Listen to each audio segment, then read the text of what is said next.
Welcome back to the Coach Damon Floyd Show here on ESPN Cleveland 101.3. Our shows each week brought to you by LB Appliance out there on Durkee Road and also Tropes Unlimited on Mimosa Drive. We always appreciate those great sponsors supporting Bradley Central football.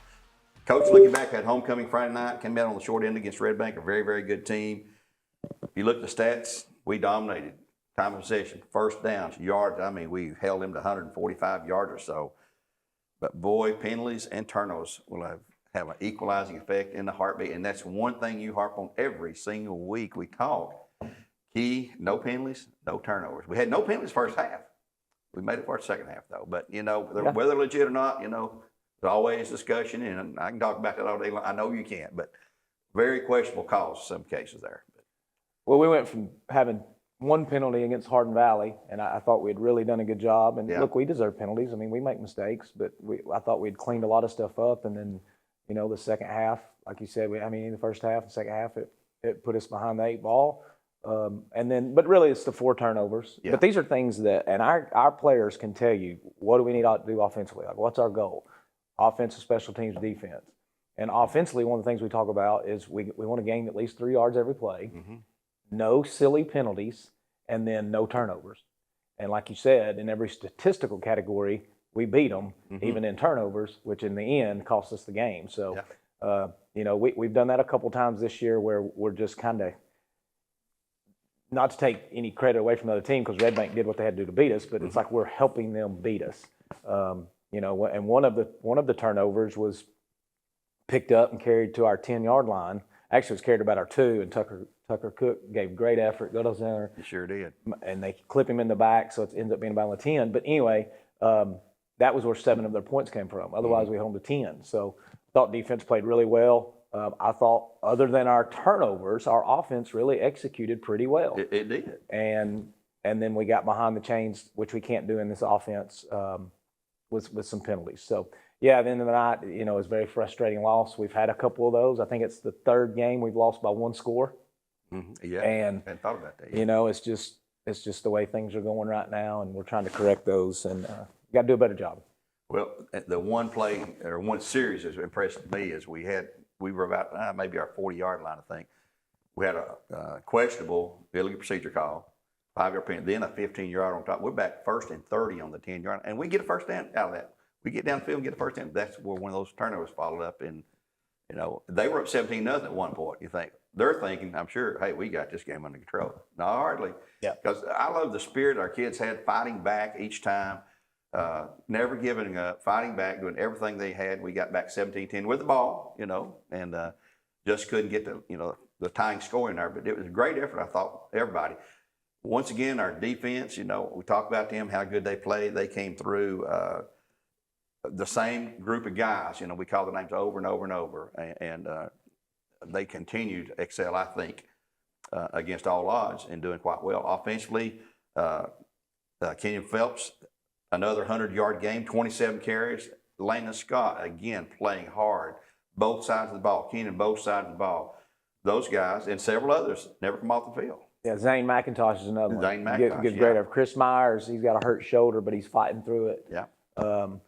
You know, like you said, and I've been saying this last couple of weeks, the way we're doing offense now, we've got more guys that it's not as hard to learn, so we've got more guys that can play both ways, and that takes a lot out of you, but we've got some fighters. Now, I will say last week, you know, I got on here and bragged about, hey, they're going to give effort at practice every day and all that, and then Tuesday and Wednesday was our worst 2 practices of the year. Really? As a matter of fact, Wednesday we practiced from 2:30 to about 4, and it got to about 3:50, and I said, let's start it over. Because it was just 2 days of bad practice, which we ended up having some bad miscues on Friday. But, I give a lot of – and I wasn't even mad after the game. You know, usually you get upset, and I was upset we lost, but I told our guys, just keep giving that effort. Yeah. Because as a coaching staff, that's really all you can ask for. The guys on the field, they're giving maximum effort. Even the guys that aren't playing both ways, but like you said, Landon Scott, I think this will be the 3rd week in a row he's our player of the week, either offense or defense. He's having tackles for loss. He's rushing for yards. He's blocking hard. But that's what a senior should do. You got Zane McIntosh, who's playing D-line and tight end. He never wants to come off the field. He plays special teams. I'm probably leaving some guys out. Brady Lewis is going a little bit of both ways. Of course, Kenyon Phelps is going both ways, and he got the ball 27 times. Yep. So a lot of guys. Jacob Gentry plays some offense now. He's giving great effort. Yeah, so he sure is.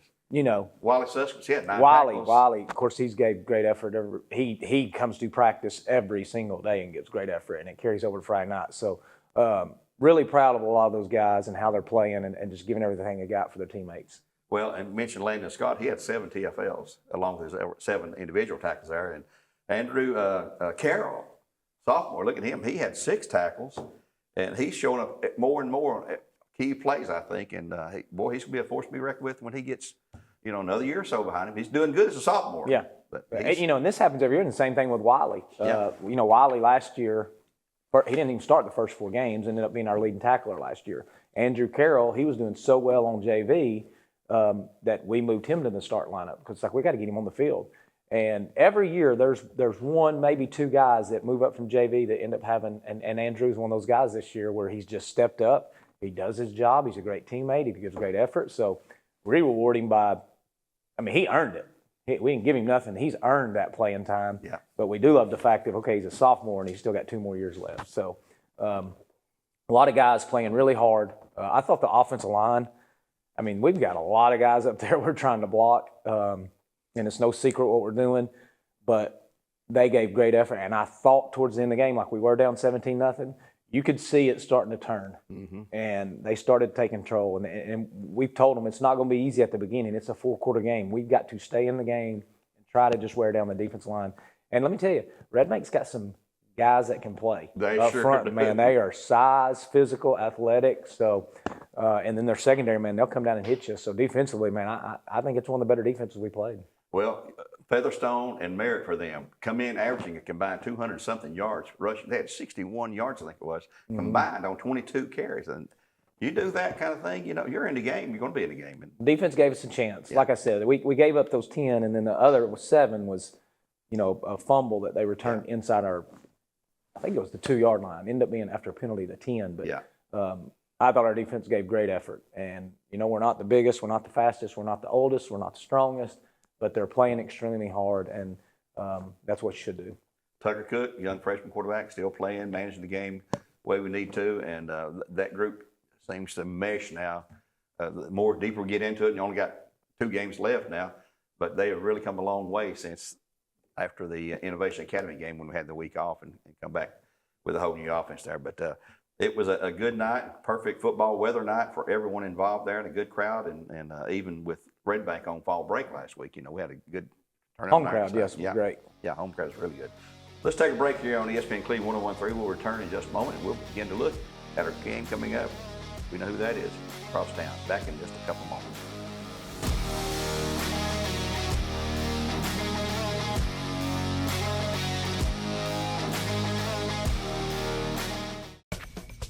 Welcome to L&B Appliances, serving the greater Cleveland community for over 30 years. Family-owned and locally operated, L&B Appliances specializes in top name brand appliances like Whirlpool, Maytag, and Amana. Stop by the showroom today and speak with our sales and service team about your appliance needs. Financing and free delivery is available for those who qualify. L&B Appliances, large enough to meet all your appliance needs, small enough to appreciate your business.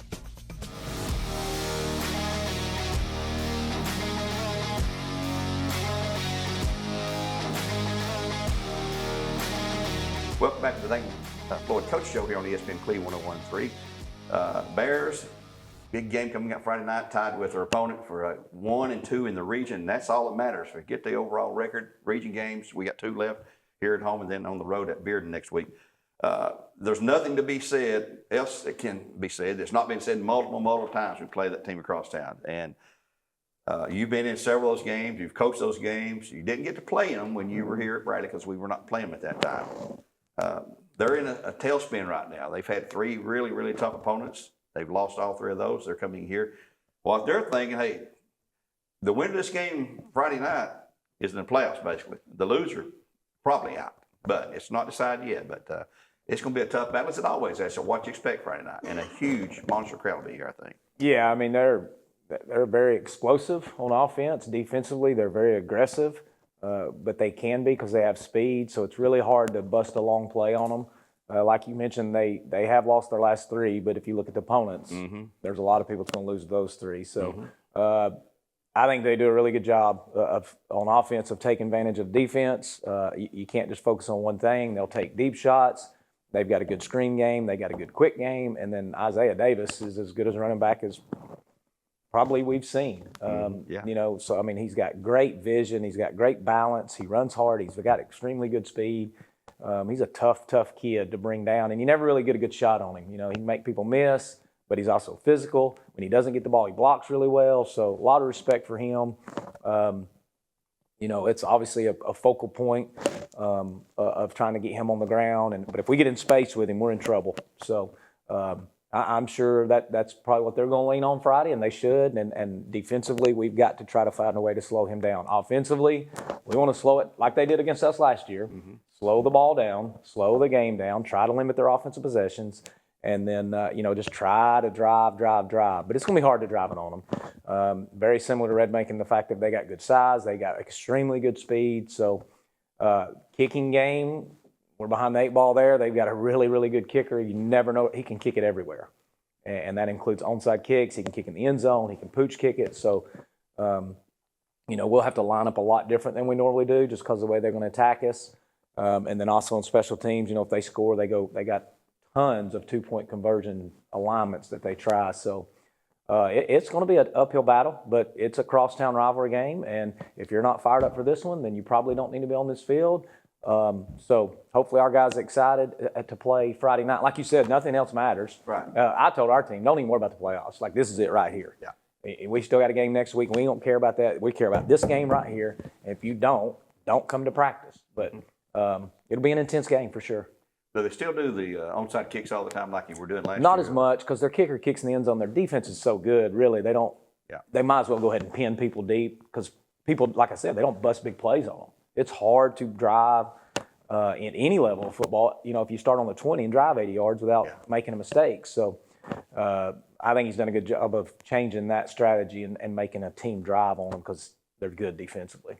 Well, we always mention penalties and turnovers. The field position is probably going to play a key role Friday night too. I mean, if you start in your own backyard, so to speak, it's hard to drive 80, 90 yards. But if you can get your special teams going, get some good field kicks, reverse flip the field, as they say sometimes, that goes a whole lot. But Isaiah Davis, I think he's probably the best running back we've seen so far. I mean, this year there's no doubt. This year I think he's one of the best I've seen in coaching, and really? We've faced guys that's been to Ohio State, guys that's been to Tennessee, guys that's played in the NFL, Ole Miss. I mean, list goes on, but yeah, he's really good. Speaking of special teams, if he's listening, I hope he does kick onside kicks. Now, I hope we recover it, but I'd rather have the ball around the 50, no deep kicks. So hopefully our guys can recover onside kicks, and maybe that's what they'll try to do. Well, Isaiah, I think, is committed to Richmond, the Spiders. Is that where Coach Huseman is? He still there? Coach Huseman is there, but he's decommitted. He's he opened up his recruitment and back up. So, if he decides to go to Richmond, obviously a good school. But like I said, we are really focused on Isaiah, and he's going to be a tough challenge for us. Do you ever, I know I do this when I'm working on something or something coming the next day. Do you ever go to bed and wake in the middle, oh, man, I just thought of something. And get up and write you a note or make a mental note, and it's one of those gotcha moments that does that ever happen to you as a head coach? Every night, probably about 5 times a night. And this week, but I don't write it down. I email myself. I grab my phone and email myself. Really? So I wake up, I get here to school and I see my emails, and it's like to myself all night. It's 10 notes that I've wrote down. So yeah, I do that constantly throughout the day and especially at night. Well, 3 games into the wing tee, are you satisfied with where we're at now, except for the turnovers? Yeah, I mean, we just can't turn the ball over. Yeah. We're trying to do a little bit more in passing game because we realize the box is loaded. Yeah. So we've just been unfortunate, I'll say, in some of our past concepts. It's hard to protect, but if we get a couple of them off, like we got some screens set up and we just don't get them off. Yeah. But if we catch them, we got a chance to make big gains. Tyrese has made some, if he gets one-on-one coverage, we got to take shots. 6'7", so he's got to catch the ball. But he's done a great job. He's also done a great job of blocking. Yeah. So I think the passing game is what we got to get better on. Run game I'm happy with other than the turnovers.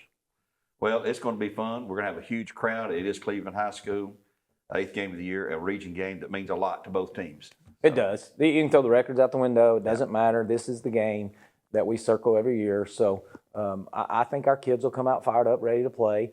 But at the end of the day, that being fired up doesn't really get you too far. You got to go out and execute, and we've got to do a better job, or probably not going to be very close. Something you say too. It's not about them. It's about us. It is, and it was the same thing last week, and it's the same thing every week. But if we execute, then I felt like we would have had a very good chance to win that game, and we didn't. Well, Coach, there you have the coach's view of this game coming up Friday night against the Cleveland Raiders over there. A region game here in Bear Stadium. Kickoff 7 o'clock. Pregame at 5:30 on ESPN Cleveland 101.3. I'd like to thank Mr. Gwen Schroyer and the folks back here that make these things happen. Studio H12 at Bradley Central High School. Until next time, be there Friday night. God bless and go Bears.